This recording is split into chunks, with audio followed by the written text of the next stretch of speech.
Smell what the flock is cooking. Flock up and flock off. Not true, you stick around because it's about to go down. You now flock with most energetic Indian and Eagleverse here on a Thursday. And on a Thursday. What else we gonna get into but Jalen Alexander the Great Hurts. Gonna get into a little bit of the good, a little bit of the bad, you know what I'm saying? All the things going on, a few other things going around in the Eagleverse. Before we get to anything, we're gonna get the Nets keeping out of the way, man. But I'll be remiss if I just lost. So like, what the flock is wrong with me? You know what I'm saying? Rest in peace to Frankie Beverly. That is Jalen Hurts' dude. I was supposed to flip this, but you know I'm gonna end it on a note. But anyway, one of our community has lost a member of their family. Rest in peace, Roy. Shout out to Optimistic Giants fan.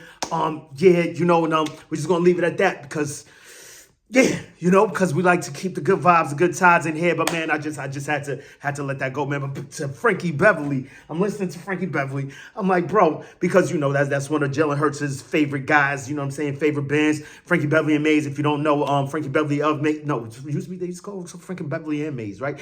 You know, everyone's favorite song, everybody's favorite summertime song is Before I Let Go. Oh, chill, bro, don't let me hit that. Don't let me hit that. But yeah, man. And then I'm listening to more music, you know, because you're going down the line. And I'm not gonna sit here and say like Frankie Beverly and Maze is like one of my favorite artists ever, favorite groups ever. But you know, just definitely got some of my favorite songs in there. And then I came across one of them. What got to keep running away when in a bad situation? Run away when in a bad situation. It led me to like, oh, this is what Jalen Hurts does. It all comes together now. Now I understand the inner workings of Jalen Hurts' brain. Jalen Hurts' brain. Yeah, I'm tripping out here. Clearly you can see I need therapy like I need a hole in my wall. Whoa. No, that doesn't work like that. I think you really need therapy, bro. Yeah. So I really need therapy. I don't need a hole in the wall, but the hole in the wall is fucking hilarious. I don't care what no one says. If you don't know about the hole in the wall, check a few videos ago. And please don't tell Mrs. Maniac, bro. I'm tripping, bro. Like, you got to see the renovations I did, bro. She'll never know. But yeah, we're going to get this popping over here. But before we get into anything else, man, let's get the Nets keeping out of the way, man. Please like and subscribe. If you bought that fly, goes fly. Drop a comment in that box if you're flying with the flock. Even if you're not, do remember, join that Maniac thing. Know the gang. You hit that bell. You get a bang whenever I'm on this YouTube thing. Let's fucking go. So yeah, oh wait, wow, that's the Maniac thing. Let's keep the main thing. Like I said just a few seconds ago, hope this video finds you in good vibes, good tides, fly with fly skies. If you're not there, I hope this helps you get there because we're about to go there. Oh yeah. So yeah, man. And we're gonna get into the bad first before we get into the good, because I like to end these things on a good note. Speaking of bad and good, I was listening to Q&A is back. If y'all up on Q&A, Quentin Michael, Jason Avant, they got their own podcast, Inside the Birds and all that. Check it out. It is flocking awesome to hear real Eagles, real former Eagles talk about the Eagles, you know what I mean? Instead of all these other haters out here that, you know, they seem to have hidden agendas, different arbitrary, moving the fence, moving the goalposts, and all kinds of things going on in their lives. I don't flock and get it. Like, I'm listening. Nope, not going down there. Because, yo, no, I am going there. Just do, the guy, Ick Wrong, is talking about, you know, we live on his every word and all that, so I'm just going to try and, not to talk about anything he says anymore because he seems to be up in his head that he's really something that he's not. So it's just crazy. We hang on his every word. And I'm talking about his words right now. Damn it. Got to stop this. This is why I need the therapy. But anyway, into the whole Jalen Hurts of it, right? Q&A is back and they were speaking about the good and the bad. They led with the bad and then to the good. No, they led with the good and then to the bad. But I like to end things on a good note. So we're going to talk about the bad first. So, you know, look back, watch it again, and we'll get into that later. Saw a lot of good things. But then just the bad things that I saw were even worse when I rewatched, right? So when he's backing up on that first play, the first interception, Devontae Smith down the middle. I mean, and all I'm hearing all the former football players say is, dude, cover two late down the middle is a no-no. Like, this is something you come off that read immediately once you see what type of defense it is. So that's definitely cause for consternation. Not to mention, after the rewatch, I see Shipley leak out, and of course it's easy to me to be armchair quarterback, next day, Monday quarterback and all that, whatever you want to call it, and see like, oh, look at that, Shipley slipped out. It's just one of those things that we've spoken about time and time again, the checkdowns. The checkdowns. When Jalen Hurts masters the checkdown, and I get it, he's got a great deep ball arm. Jason Avant is one thing I didn't like that he said, you know, he seems to be going a little bit too hard on him. You don't got JC, you don't got Josh Allen's arm. I mean, the arm comparison, there was arms were comparable coming out. I mean, I know what our eyes tell us it's not the same, but I'm just talking what I read. You know what I mean? Their arms are comparable, regardless of whom or what. Late down the middle is just a no-no, not to mention Shipley leaking out. And I just think that once Jalen Hurts masters the art of the check down, sky's the limit. bro, it's just crazy because like we said, he has a pretty deep ball. We saw him with some touch over to that pass to AJ to look off something that, whenever he does that, I love it. Whenever he looks off the safeties, you're seeing the evolution. And we've been seeing him do this the past 3 years. Another thing that gave me cause for pause is just, it lends you to think, his RPOs, when he chooses to keep it, hand it off or pass it. Just off of what we've seen the last year and a half, it's letting you to believe, was he guessing before and just guessing right? Was he an amazing poker player, great at blackjack, awesome on the roulette? I don't know. Just the disparity from then till now is wild. He's handing off when he should be taking and taking when he should be handing off, and it's just weird to me. It's wild. Hopefully it's just something, maybe it's just the first game, because like I said, once we get into it a little bit later, so much good from this game, so much good. I just want to touch on people, and that's the thing I hate, because I'm doing the same thing that they do. They're putting a microscope on the bad and leaving out the good, but I'm not going to do that, but that's what it sounds like I'm doing right now. And then last but not least, the infamous wall hole. What made me put a hole in my damn wall was that last interception into the end zone. Number one, I'm mad at Kellen Moore, but I get it. He's an aggressive play caller, and he's going to stick with his guy no matter what. I got it. But he almost threw an interception on the out that would have led to a pick six that would have given Green Bay the lead, quite possibly lost us the game, right? So we're in field goal range. We're up by 5. We need 3. That puts us up by 8. That's a touchdown and a 2-point conversion. So on the very next play, and I'm sitting there like, okay, we're running this. We're definitely running this. I feel like, who's the kid? Grassi, whatever. We're definitely running it. We're definitely running right here. There's no way we're doing anything but running it. It's third down. We're in field goal range. Why be stupid? Let's take this 3 and get the flock up out of here, right? So then I see them. We got a man in the backfield. We're in shotgun. So big calls for pause at that point. I'm like, oh, okay, why are we in shotgun? Let's get behind center. But we're in shotgun. Still see a single back. Okay, cool. Single back there. Saquon's back there. Let's get this thing going. I see Saquon going in motion. I'm losing my at this moment. Empty set. Oh, we're throwing it. Okay, design run for Jalen Hurts. Yeah.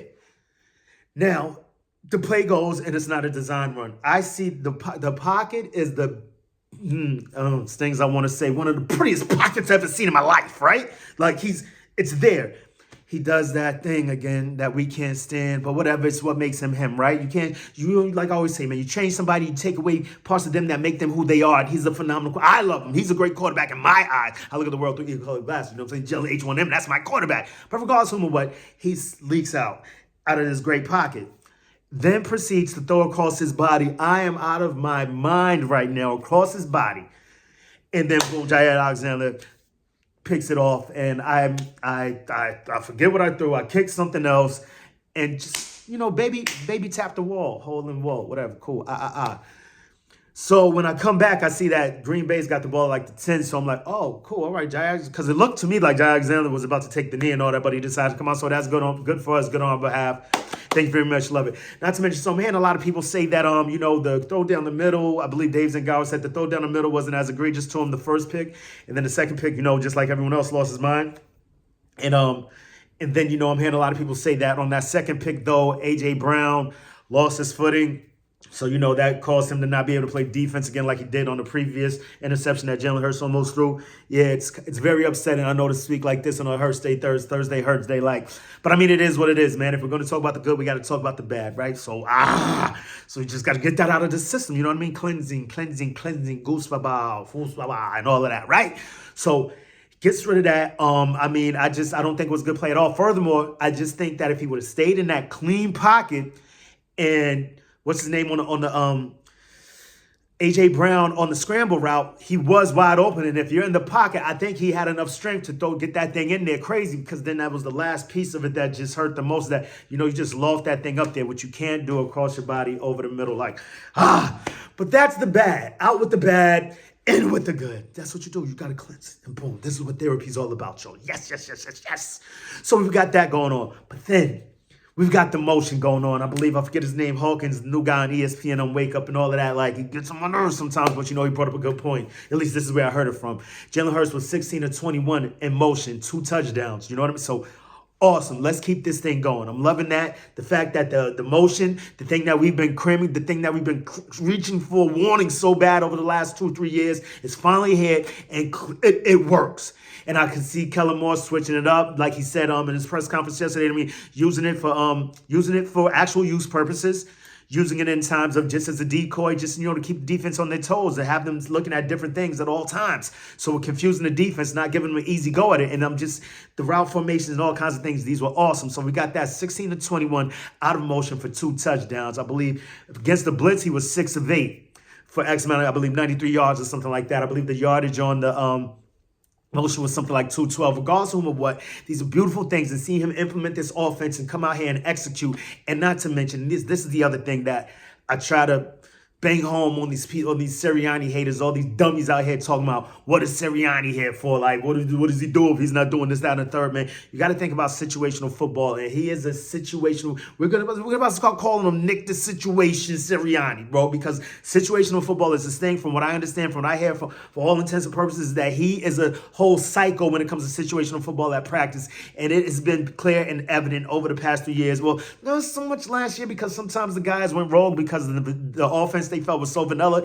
and we see times, and I've spoke on this on numerous occasions, but I'll reiterate it one more time here, is last year, you'll see case in point, the Washington game, where we're up by we're winning, and there's like 2 and change, 3 minutes left to go, and we throw a bomb to AJ Brown, which gets the ball back to the Commanders, and they hurry up, come down the field. And at that point, we also got Fletcher Cox, I thought was injured at the time. But, he got nicked up because we put the defense back on the field. Whereas in the year that we got to the Super Bowl, and this year seems to be the case, at least for one game, is that we're matriculating the ball downfield methodically, if you will. That's that good stuff. But no, so we're matriculating the ball down the field methodically in a 4-minute situation. And Nick was like, you could tell that's his thing. That's his baby. He was crazy in his press conference. Like, did you see that? Like, in a 4-minute offense, we had the ball for like 7 minutes. That's a beautiful thing. That's what you want to see your team do.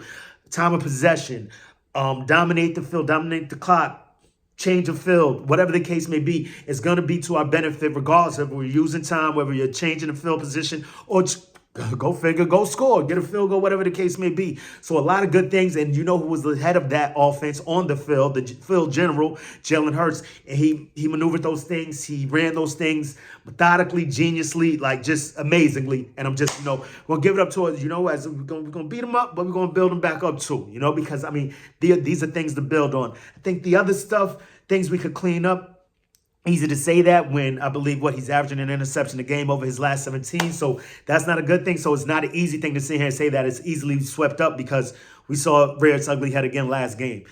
Until it's done, it's not done. So hopefully going forward, next game, we'll see that up out of here and we go in the right direction. Let's fucking go Birds, man. And I think that's pretty much on a Thursday, that's really what we're talking about. I know I was fully immersed in that. Look at this, man. Oh, man, fantasy football. I was supposed to talk about that last video, but dogs. Yeah, one of my teams is kicking ass. The other one, not so much. But you know what?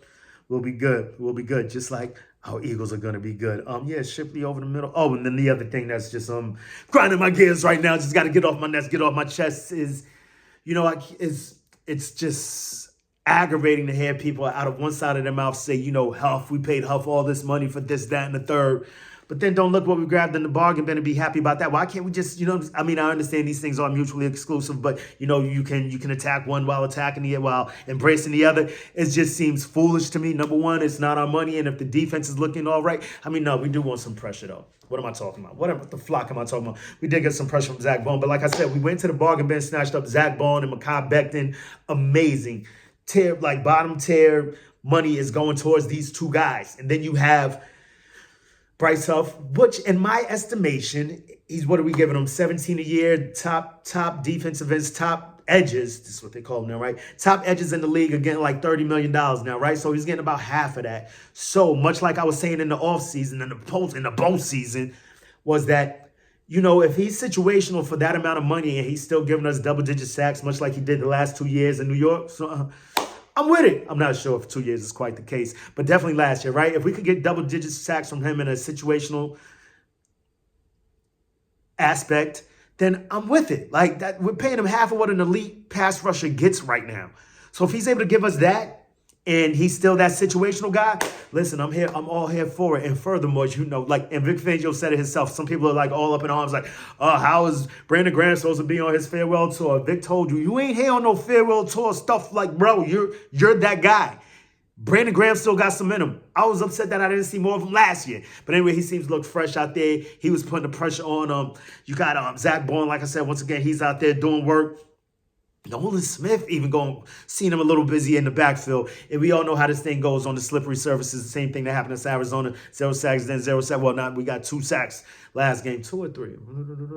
Whatever the case may be. We were putting that pressure on. I saw Huff back there a few times. Actually, I thought his grade was going to be pretty damn high from what I saw. But, I'm not the PFF guy. I'm a very biased guy also. I look at the world through equal color glasses. You know what I'm saying? Where'd it go? But, yeah, I'm on that type of time. So it's just wild to me. Wild, people, and it's only one game. And I know it's like a freaking broken record right now. We've been hearing that from everybody all over the league, all of your friends, your fans, whoever you're talking to, who you're talking about. Like, it's only one game. One game could be bad, one game could be good. We're going to see how this thing turns out. But, we're getting this weekend thing going, with Fridays and set it off Saturdays and all that. How we get into this pep rally and all these good times, these good vibes that we're going to send it to these birds, man. I'm going to try and get back in here tomorrow. Things are getting crazy over here. We ain't going to get too much into it because we're not here for that. We're here for this. We're here for the birds. EAGLES. Yes. Let's fucking go. But yeah, man. So until the next time, make it your best time. In the meantime, between time, keep it a green time. You already know how I like to do around this time, about this time, at this time. It's always equals a clock around here. I always want to check my heart rate during these, man. Am I like going off? It's got to be crazy. We'll check it later. Regardless of what, man, give us what do we do? So next time, make it your best time and all that. And before we get out of here, you know what we like to do around this time, about this time, man. We got questions, man. We got questions for who? This week we got questions for you. Dirty Birds. Dirty Birds. The fuck about it? Man, yeah, come up. What you gonna do when Eagle Mania swoops down and runs wild on you? Say it with me one time. EAGLES. Eagles. Let's lock and go. We crazy, man. Monday night, celebrating Nick Foles. But yeah, we're gonna get into all that. Let's fucking go. Yeah. Let's get the flock up out of here.